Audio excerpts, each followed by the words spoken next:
Sorry, ladies and gentlemen, lots of cars here tonight. I don't quite know why.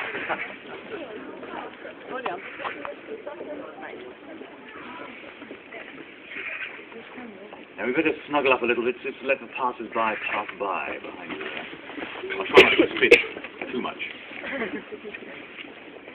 Now, the little cobbled gutter running along the centre of this lane is one of the last of the Oxford kennels down which the open sewage used to run.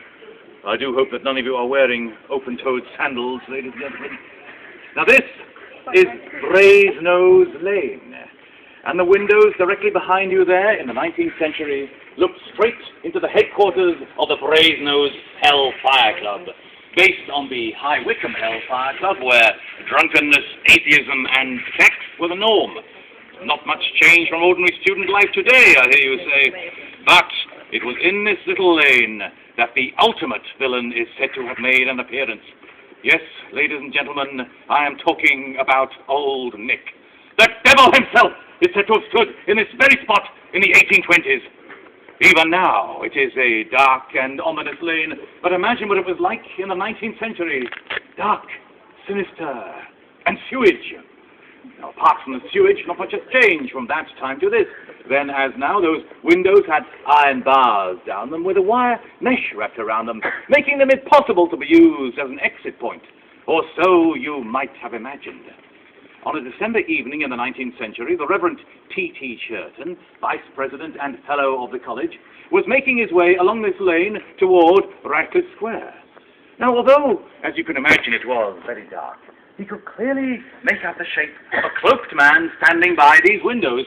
He appeared to be dragging somebody out through them.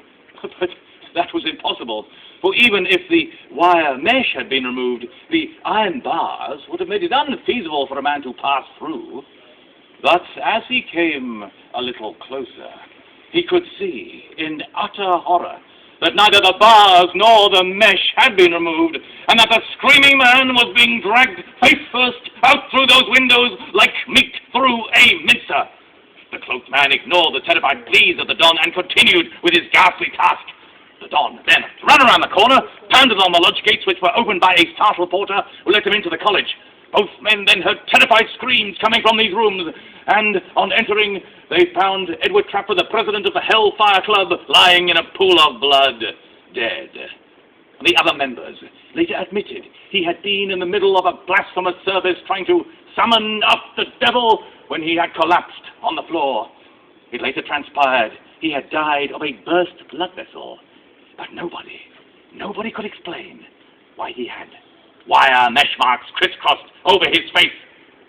To his dying day, the Reverend Churton swore that he had seen the devil that night, but as the only other witness on the scene was indeed old Nick himself, we may never know the truth. I see that some of you are looking a little skeptical. Yes, very well.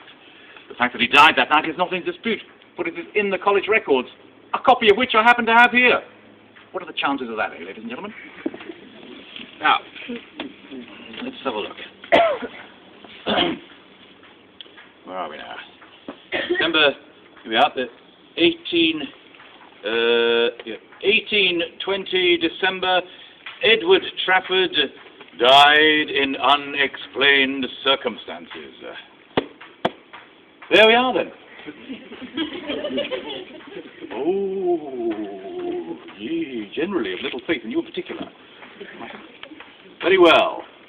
I wonder if we can check on the veracity of this story by way of a sign.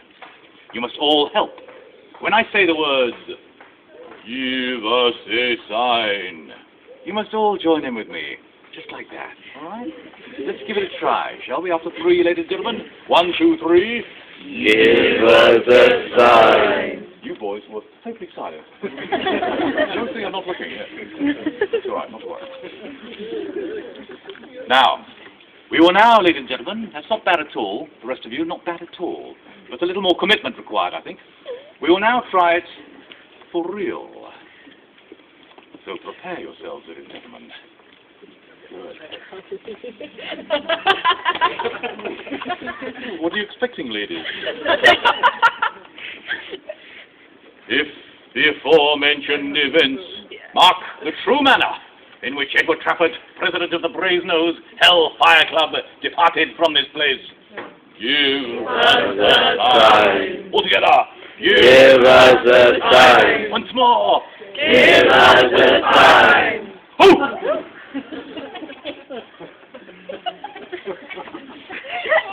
I call that a sign, ladies and gentlemen, and a flaming red-hot one to boot. I think that under the circumstances it would be wise for us to move away from this hellish lane and assemble again outside more hallowed ground across Ratcliffe Square by St. Mary's Church. This way, ladies and gentlemen.